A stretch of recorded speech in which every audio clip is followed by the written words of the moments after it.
Well,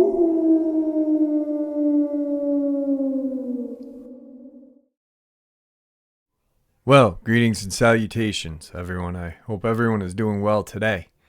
Today I have an upload that, well, blew my mind, and I'm still digging and getting answers. So I'm sure it will leave you with your mouth agape. Before we get into it, a couple links. As you know, I rely on Patreon, PayPal, and my merch to help the channel to continue to grow and go. The links to Patreon and PayPal are in the description below, my merch displayed directly under the video. Also, Dogman, Frightening Encounters, Volume 1 through 3, the audiobook versions. They were written and researched by Tom Lyons, narrated and produced by me, Jeffrey Nadolny. Those audiobooks are available on Audible, Amazon, and iTunes, the links to which are also in the description as well. And finally, last but definitely not least, if you'd really like to help support this channel to continue to grow and go, simply subscribe, click the like button, and please leave a comment. It really does help. And guys, it definitely matters. And now, everyone, I have taken far too much of your time. Let's get on with today's upload, shall we? Alright, everyone, so this is a case that I had covered extensively from the first time I heard about Tony Ahrens, which was April 18th of 2021. And then 2 months later, Amber Miller was found in the same location as Tony, and they were both savagely torn apart. Now, there's a lot of speculation, a lot of lies, a lot of BS around all of it. And through the digging and stuff like that, the case just gets stranger and stranger, and the cover-up gets deeper and deeper. The case has just quietly gone away, and this community has just continued to go and move on, so much so that the man I loved to call the pink tutu-wearing sheriff, Sheriff Armando Fuentes, is no longer the sheriff. The man that I wanted to speak to, C.J. Ball, is now the sheriff, who won the election this year in 2022 and was acting sheriff as of September of this year. Now, that is not strange because elections happen all the time, but I will get into all of the very strangeness right now for you.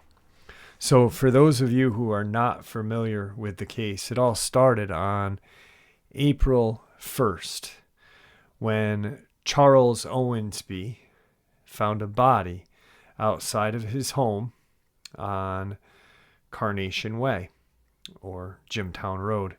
He actually lives on Carnation Way. And he had told Deputy Sergeant Heath Willis that he found a male body near his mailbox at 12:40 a.m. Willis said the body was identified as Tony Ahrens, 52, of Loves Park, Illinois. And the body appeared to have been partially devoured by an animal. The Chief Cocke County Deputy C.J. Ball said an autopsy is being conducted to determine the cause of death as well as determine what type of animal was involved. Newport Patrol Officer Jesse Burgess recognized the victim as Ahrens, and investigators say they located an individual who had talked to Ahrens at 9:30 p.m. prior to the body being found. So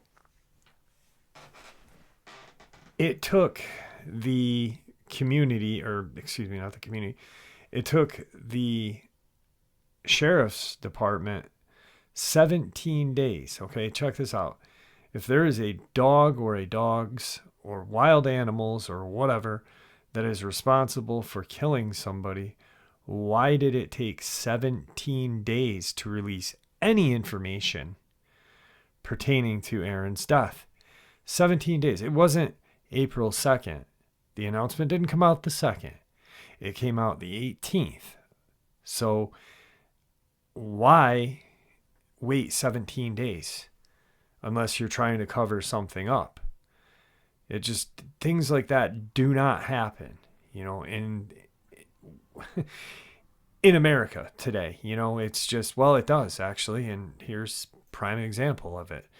So you've got a 2.5 week window, but you'd think if there was some sort of wild dogs or attack dogs or wild animals attacking a human and killing him, that you would notify the public.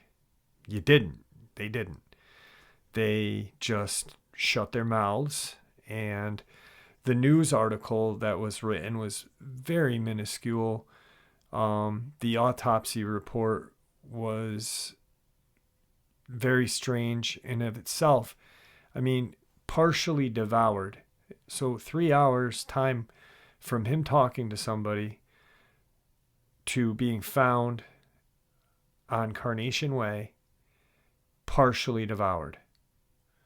That's a huge animal or a huge whatever to partially devour a human being. The autopsy actually took 3 months to come back. It came back after Amber Miller was attacked. All right. An animal attack caused the death of 52-year-old Tony Ahrens, according to the autopsy report from Knox County Regional Forensic Center. According to the report, Ahrens died of multiple animal-induced injuries. Ahrens' death was ruled an accident, the medical examiner determined. The body of Tony Ahrens was found on Charles Owensby's property on April 1st, after he had found an unresponsive and suffering from multiple injuries. The autopsy revealed that he had multiple induced injuries, including punctures, lacerations, contusions, torn veins, and his loss of his left arm. Whether this is one animal or more than one animal, and what type of animal, is unknown, the autopsy reads. The autopsy disclosed large paw marks and blood found on the ground near Ahrens' body. Report revealed Ahrens positive for methamphetamine. According to the medical examiner, blood levels of 200 to 600 milliliters of methamphetamine are typically reported in those who abuse the drug. They exhibit violent and irrational behavior. The test resulted in 1,000 milliliters of meth in Tony's blood system. Ahrens was the first of 2 people to die along the Jimtown Road in Cocke County, prompting authorities to warn travelers to use caution. That's strange right there. So, and the sheriff actually had made a statement talking about almost like a blame on Tony, saying that because he had meth in his system, a contributing factor of it was the meth. Here it is right here. Toxicology report states that amphetamine and methamphetamine was found in Ahrens' bloodstream. Cocke County Sheriff Armando Fuentes previously stated that the use of methamphetamine was believed a contributing factor in the case. So, because Tony Ahrens was on meth, he just blew apart or something was attracted to him. No, he had an addiction he was using. He might have went for a walk. He might have met a dealer there. Who knows? That's not the important part. The important part is this man was found torn up, partially devoured, left arm gone, and no answers.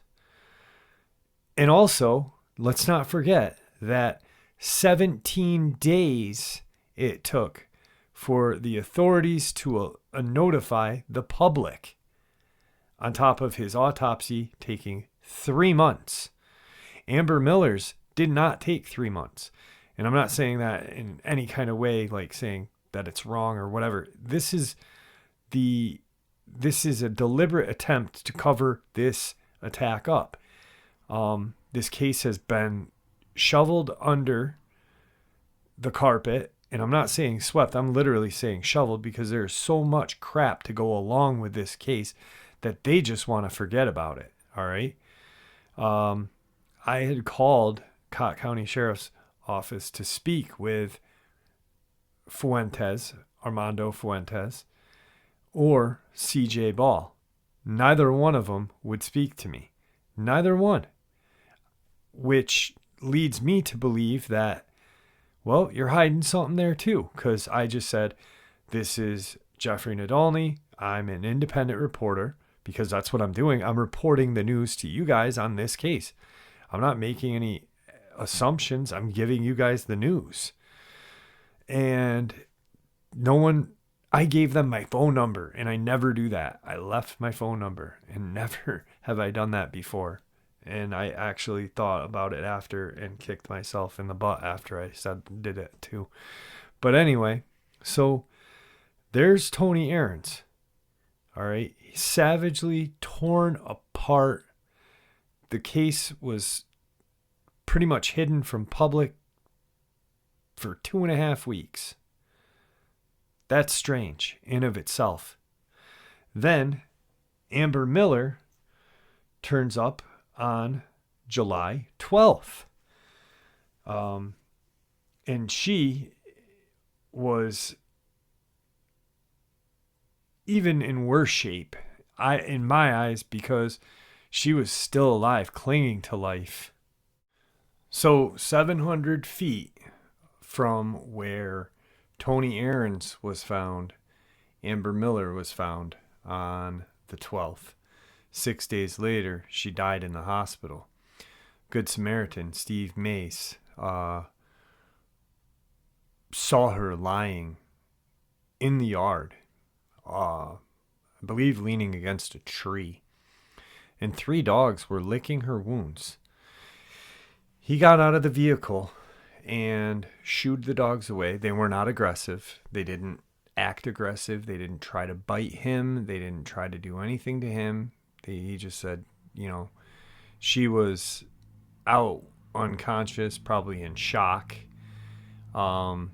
She had wounds that were just devastating. I know that, and I hate saying this, but I know that if I were to ever be attacked like that, I hope that I would go quickly. But unfortunately, she did not. Her leg was pretty much just hanging on by nothing. Her arms, very similar to Tony Ahrens. She, huge lacerations, just huge bites and chunks taken. And it was a horrendous scene. The Good Samaritan, after pushing the dog, now the dogs were there, like they were licking her. They were not biting her. They were not there, and if these were the dogs that had, bit and, obviously they tasted blood, but I mean, they were being compassionate. But if these were the dogs that had attacked and they had that blood, they would have had a bloodlust. They would have gone berserk. And the Good Samaritan said that he had seen, throughout his life, somebody get their throat slashed, and he said this was far worse, and he had witnessed that attack. He didn't witness this, obviously. So he brings her to the hospital, and she's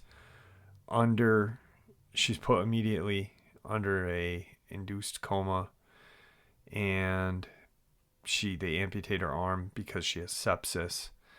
Now, in one news article, it said that she had woken up and said she had fallen or something.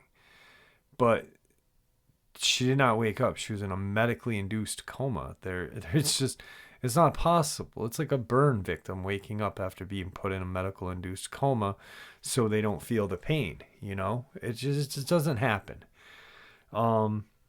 So there's a couple of very strange lies that are told by the newspaper, possibly by the hospital. I truly believe that I believe that all of the parties involved that have any kind of legality or any kind of relationship with the town, city, county, whatnot, lied. The newspaper, the hospital, the police department, the sheriff, and Newport. So Amber passes on the 18th. Now, where the case gets really weird is they go after a guy named Charles Owensby. All right. And Charles Owensby is the one who called 911 for Tony Ahrens. So apparently he had, in 2014, he had an aggressive dog. The police were trying to come into his home. And the dog, that's going to happen, any kind of dog, unless, it's a cowardly little dog, But if you have a dog that is going to protect its house, if someone's busting in your door, your dog's going to be like, hey, what the hell's going on? So I guess going off of a 2014 whatever, they looked at him. I don't believe that's what it was. I believe we already know that they waited 17 days. I think what they did was they were looking for a pawn. They were looking for a patsy, a scapegoat. And they found it with Charles Owensby. Ironically enough, Charles Owensby's name on Facebook prior to him taking it down was Charles Dogman, no space, Owensby. How weird is that? So they get a couple warrants and they proceed to bust down his door. They take one dog into custody, and it's a scrappy looking thing. It's just, if that's the dog that they believe that did this damage to these two people, the sheriff's department is about as dumb as the rock that I kicked earlier today on my hike. This thing was scrappy, and you could tell that it was petrified. It was not aggressive. No matter what, you could see the pictures of it. And then so they bust him. They go to his ex-wife's house too. And they dig up a grave of a dog that had been dead for months prior to even the Tony Ahrens attack, and do DNA testing on that. This is the kind of brainiacs we're dealing with here. And they've got this one dog in quarantine. They've got Charles Owensby now in jail on a marijuana charge, a 1/4 ounce of marijuana. And it's such a minuscule charge that he bonds out on $1,000. All right, which is $100. It's just a trivial. It's $100 bond or something like that. It's trivial. It's next to nothing. All right, and which it's laughable, So he bonds out and goes home. All is quiet. They're still looking at him. I don't believe they're looking at him. I think they were just, using him as a scapegoat. And next thing you know, he calls 911 because someone shot a hole through his trailer. Okay. The police come and they look at it. Now, unfortunately, I don't know. If I were this guy, I'd be thinking a lot of crazy things right now. I'd be like, wow, these guys are setting me up for something, And he probably was. He wasn't. I'm not saying this guy was an upstanding citizen or whatnot. He he had made mistakes. Everyone makes mistakes. I mean, these were just drunken, stupid mistakes, nothing major. So police come out. He says, I've been getting harassed by city people, by, the city of Newport, DPW, and this and that. And here's the gun hole. So the cop goes in and says, this is his freaking home. All right. He knows, like, the cop says that gun hole or that bullet hole has been there for a long time. And he's like, no, it has not. Someone shot in my trailer. Well, there's no brass. Okay, well, here's something very easily figured out. If they're using a 9mm or 45 or whatever to punch a hole through this trailer to try to kill him, because it was where his bed would have been. So the police were in his home, so they know where his bedroom was and they know where his bed would have been to take that shot. You see what I'm saying? And they said, nope, there was no brass and the hole was there. Once the police speak, you obviously know what's next. You're going right back to jail for filing a false claim. All right. So at this time, he's in jail on a false claim. And I'm investigating, looking into everything. I've called the police department. Amber's autopsy comes back. She tests positive for marijuana, I believe methamphetamine, and I believe it was methamphetamine. So here's that. Autopsy results have confirmed what has been suspected. Amber Miller died from a dog attack. Knox County Regional Forensic Center released autopsy results last week on the 29-year-old. Back in July of 2021, witnesses stated that they saw three dogs attack Amber Miller. No one saw three dogs attacking her. All right, this is the newspaper once again lying.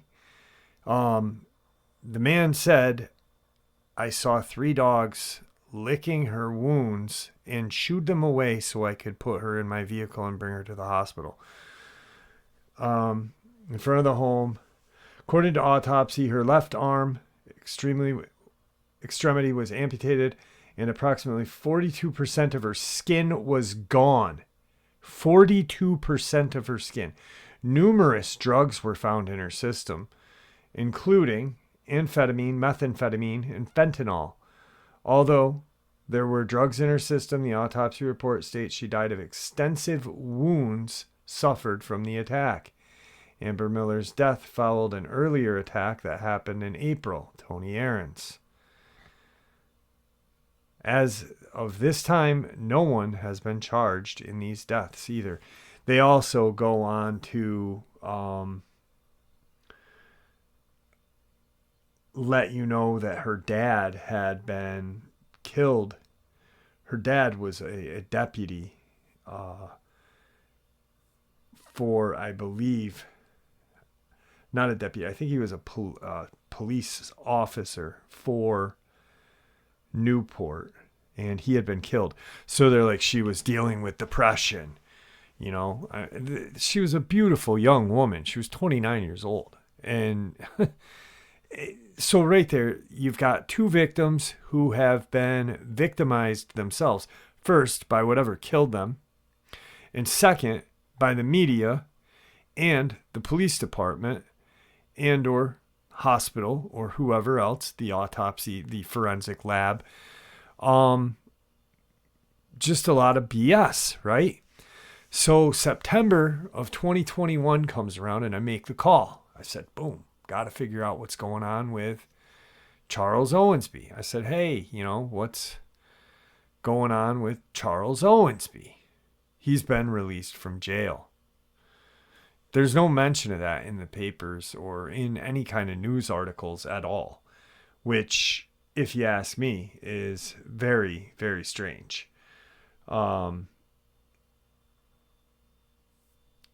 Because you're using him as your prime suspect, your whatever. He must have shapeshifted and savagely attacked these people. It's so dumb. It's such a tragedy, but how it was handled is absolutely ridiculous. And there should be lawsuits against the media, against the hospital and forensic lab and the police department as well. And then, like I said, life moved on. Armando Fuentes is no longer the sheriff. CJ Ball is, who I wanted to talk to, and I had contacted him 2 months before. So I had tried to call or contact the guy 2 months prior to my second call. No one would let me talk to him. Then I called the second time, and that was in regards to finding out where Charles Owensby was. Nothing. I've called today. Yesterday was my third call that I made. And the first two I recorded. And put on the channel. New York State has a one consent rule. If I am a member of that conversation, I can record. If they ask me if I'm recording this conversation, I have to answer yes. Otherwise, I can be liable for, it's a federal crime, I believe, something to do with communications. And I have to tell them, and if they say they don't want to be recorded, I have to stop. So, but funny thing now, Armando Fuentes is out of the picture. All right. And now this guy CJ is the sheriff. So with still no answers onto anything. And the poor families of these people are just, it's bad enough that your family member had gotten torn apart and you're told that it was these dogs. There's a some web page that something animal, I don't even know, husband and wife run it, and there was no mention of cane corsos. All right. And then these people made a web page or made an article about this attack and had mentioned cane corsos, took a picture of Jimtown Road off the internet and put 3 cane corsos in the photo.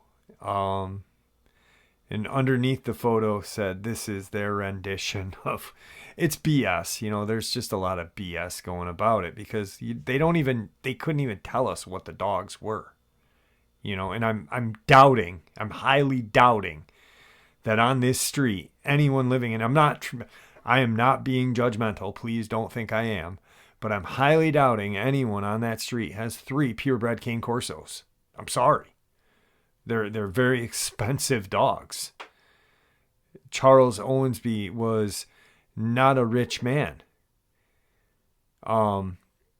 It's just, there's just a lot of BS. So the case is still, no one's talking about it. Funny thing is in the autopsy report, they talk about huge paw prints, which I've mentioned before when I first started talking about this case. So I make a call yesterday, and I proceed to say, hello, this is Jeffrey. The first time I used my real name. The second time I just said Jeffrey Michaels. And people laughed at that when they heard it on the channel in a couple of videos, or in that video. And then this time I did Jeffrey Michaels as well. And I said, my name's Jeffrey Michaels. I'm an independent reporter. I have a YouTube channel, and I'd like to ask you a few questions, if I possibly could, in regards to Tony Ahrens and Amber Miller. And the guy's like, yeah, what's your name? And I said, Jeffrey Michaels. And he said, okay, yeah. So I asked him the first question. I say, is the Tony Ahrens Amber Miller case still open? And he said, yes. And then a second later, I had done something, and I believe I had moved my headset or something, and it hit the mic, or the wire from my headset hit the mic. And he said, are you recording this? And I said, yes. And he said, I wish not to be recorded. He said that I didn't have the right to be recording him. And I said, well, I do. Until now, I don't. And he didn't like that, because he's in this. I really have some choice words for the law enforcement of this town, but this is his power trip. He was either picked on in school, or he's got ED. So, and I bet you if we asked his wife, she'd tell us which it was. It was probably both. Anyway, so I'm like, all right, can you still answer my questions, please? And I'll just write them down. I said, now I have to stop recording. And he said, yes. So I said, is the case still open? Yes. Being that the case is still open, are you guys still treating it as an active homicide, even though Tony Ahrens' autopsy report says accident and Amber Miller's says animal attack? And he said, at this point, I cannot answer that. You'll have to talk to the detective that is in charge of the case, which was told to me the last time I called. All right. And then I said, okay, I understand.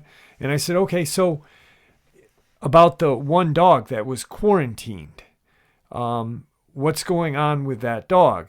At one point, Armando Fuentes, former Sheriff Armando Fuentes, had said the dog was euthanized, and then a couple days later went back on that and said, no, the dog was not euthanized. I misspoke. Is the dog still in quarantine? Is the dog been euthanized, or is the dog back to its family? I don't have that answer. I don't have that answer. Boom. I don't have it. He didn't say I couldn't answer it. He just didn't have the answer. He didn't know. So I'm like, okay, well, is Charles Owensby still a suspect? This is where things got a little weird. Is Charles Owensby still a suspect? And if he is, what's the deal with him? Is he still in jail? Because last I knew, he had been released from the charge of filing a false report. Now, he kind of made almost a giggle, I guess you'd call it, because I don't think he's ever been asked these hard questions.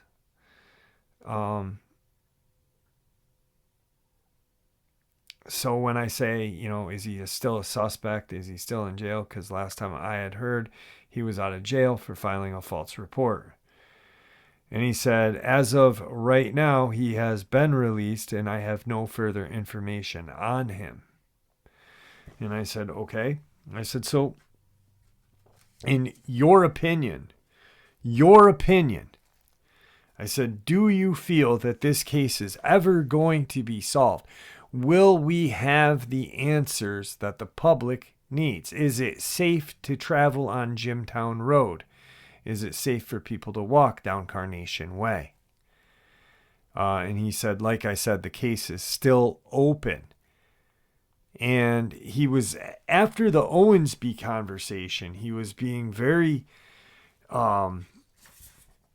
he was being just nasty. He was short, power trip cop, you know. And if there's any police officers listening to this, you know that I've interviewed police officers before. I have respect for the law. I just don't have respect for police officers who act like they are above the law or have an entitlement because they have a job to do. It's your job, you know. Just because you have a job does not put you at a higher position of anything than anyone else. Yes, you are a peace officer, but you know, you work for the citizens. You know, I hate when people say I pay your salary because that's just disgusting, but you work for the citizens. You know, you're supposed to be kind of receptive, not warm, but, you know, just as, I guess the word I'm looking for is friendly. So then I'm at my wit's end with the conversation and I want to go on my hike. And I'm like, I want to see what this guy's got to say. And I said, have you ever heard of a Dogman?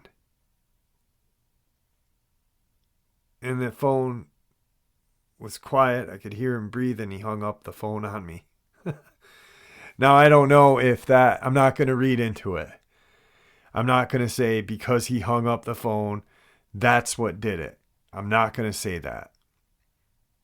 I'm just saying it was weird after the Charles Owensby. He said, you know, like I said, the case is still open. And I said, all right, I've got one last question I'd like to ask. And he said, shoot. And I said, have you ever heard of a Dogman? Click. That's how long it went. And I sat here in my chair for a minute and I was like, whoa. I'm like, all right, you can't read into that because there's either a couple of ways that could have went. One, he did know what they were and did not want to respond. Or two, he thought I was some kind of joker, some kind of idiot. Maybe I am an idiot, but, you know, I know that there is something very wrong going on with this case. And I don't think we'll ever get these answers that we want. The family deserves them. There's too many holes in this case. I have a file an inch thick on this case. And I say one case because, yes, there were two people, but the key players, minus the two attack victims, were all the same people. And I as much as I hate saying, like I said, Charles Owensby had a past, but I feel he is a victim in this as well.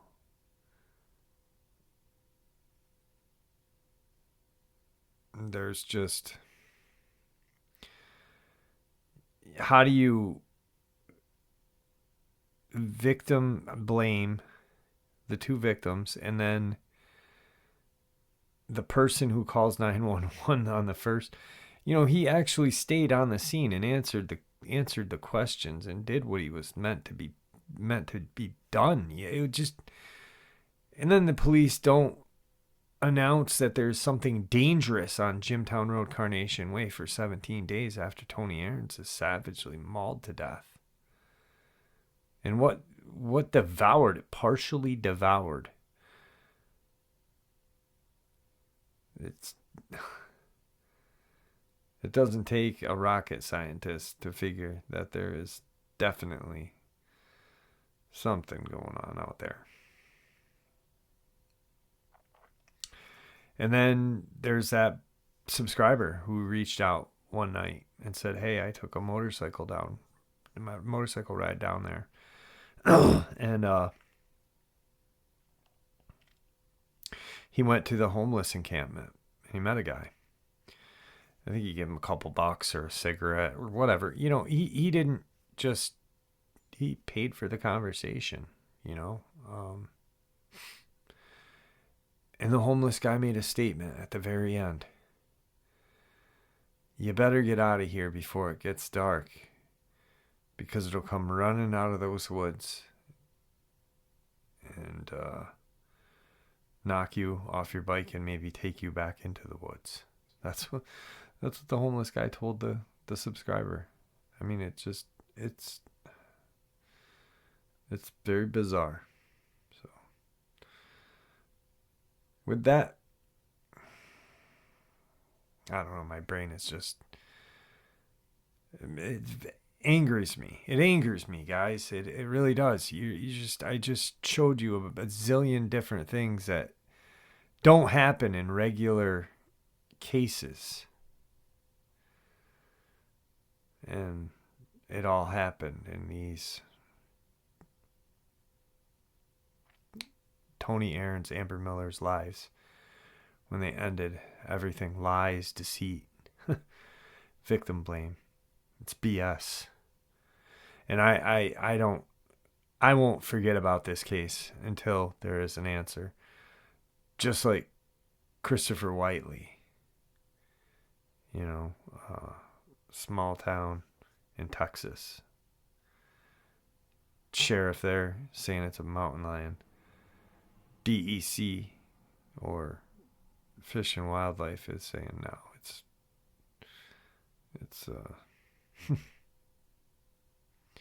it's not a mountain lion. No one knows it's like everyone's heads up their freaking asses on these cases, man. And they just want it to shovel the crap right under the rug. And I'm not saying crap. These people were not crap. I'm saying the crap, the lies, the deceit, the cover-ups, the just BS. And who cares about the families? Well, I do. And you guys do too. I know you all do. Because it's just imagine if this was one of your family members. So I just provided you guys with a whole bunch of evidence of a cover-up. I provided you guys with every kind of information that I've accumulated. And I hope you guys enjoyed it.